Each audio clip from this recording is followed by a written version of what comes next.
President Goodluck Jonathan, thank you very much for joining me from Davos. Thank you.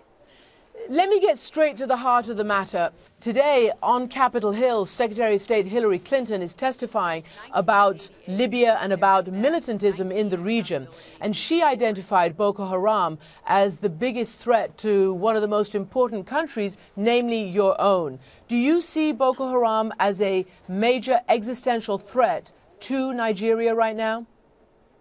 Definitely, Boko Haram, if it is not contained, it will be a threat not only to Nigeria, but to West Africa, Central Africa, and of course to North Africa. Well, of course, you know, some element of Boko Haram in the same link up with some of the Al-Qaedas operating in northern Mali and other North African countries. Of course, that's why the Nigerian government is totally committed to work with other nationals, other friendly governments, to make sure that we contain the problems in Mali.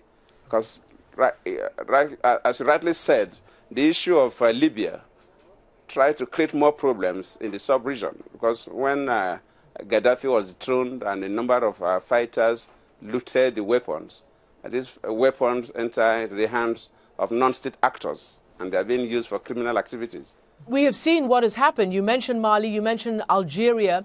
Is Nigeria prepared in case there is a terrorist attack like we just saw in Algeria on a natural gas or an oil facility? Again, you are the most significant exporter in the region.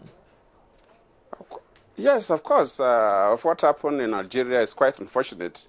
And that's why all the governments have been working day and night to make sure that we prevent such excesses. Do you believe that Boko Haram is just a security threat for you? Or, as some others believe, that it is also about resisting misrule and corruption, and that there needs to be a different or an additional way of dealing with it other than just military? No. Boko Haram is not as a result of misrule, definitely not. And sometimes people feel that it's a result of poverty, definitely not. Boko Haram is a local terror group, and we call on the rest of the world to work with us. Because now we are talking about Algeria. We are talking about northern Mali. And our belief is that if you allow terror to exist in any part of the world, it will not just affect that country or that state, but it will affect the rest of the globe. And we should not play politics with Boko Haram.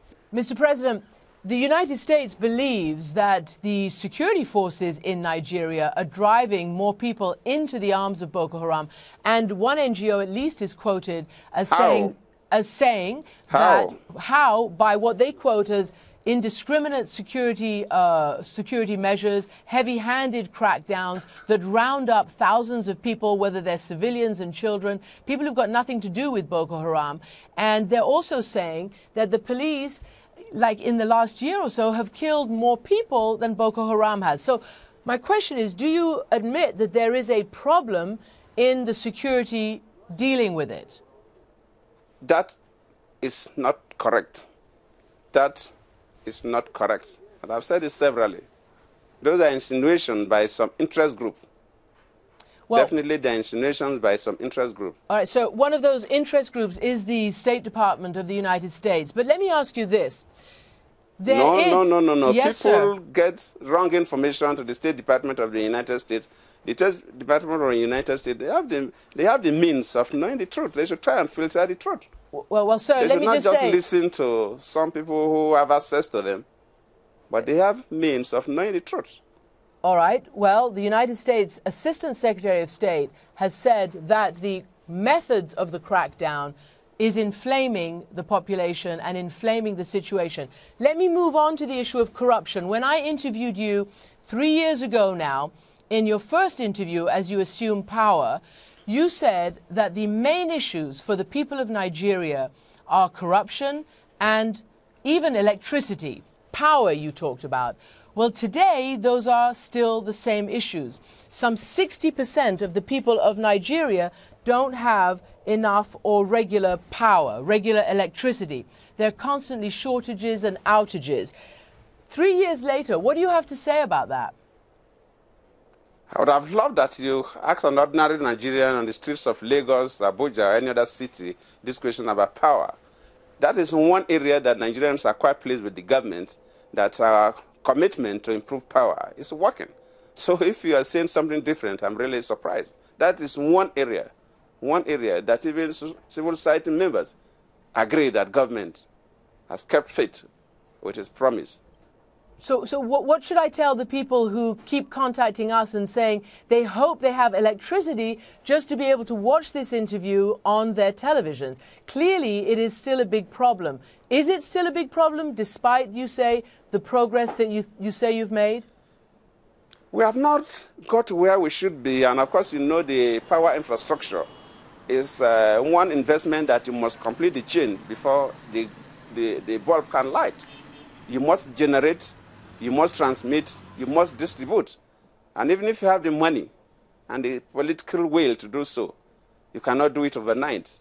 And we're working very hard. And I promise you that before the end of this year, power will be really reasonably stable in Nigeria. This is something that has been a problem for years. So you cannot correct it overnight. It takes time, even if you have the money.